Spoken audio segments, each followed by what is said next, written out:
אני ברצפה. איזה יפה. ליאור, זה האוטו ששמתם בסרטון כאילו באמת? כן. איזה יופי, בוא טיפה אחורה.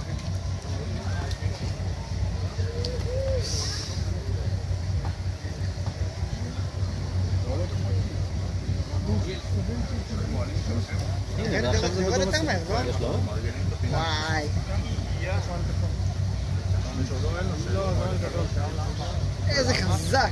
אתה בגורם שניצן? הוא בטח יגיד שהוא ישן בחוץ, ובסוף גם. יש עוד דברים שאתם רוצים לעלות? עדי! בוא תראה. רק קצת אחורה, אודי. רגע. רגע, אחי, הוא... שוב, רוק ליאור. זה שלא ישרט לו הפגש. איך הוא עולה? ליאור, הוא עם הליפ על הרצפה כבר, תגיד לו להרים. ליאור! שיזיז את הגלגל הזה לשם. לא רק ייסע רוורס וזה. לא, תגיד לו להרים. מקודם שהוא עלה... כן. שקודם כל ירים ואז ייסע. זהו, עכשיו שייסע.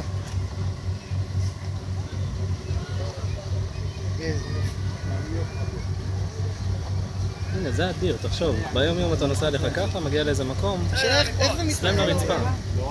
נגיד אם אתה יודע להודות את לא, זה לא לדרינק, זה לשור. זה לא להתנהגות, זה לשור.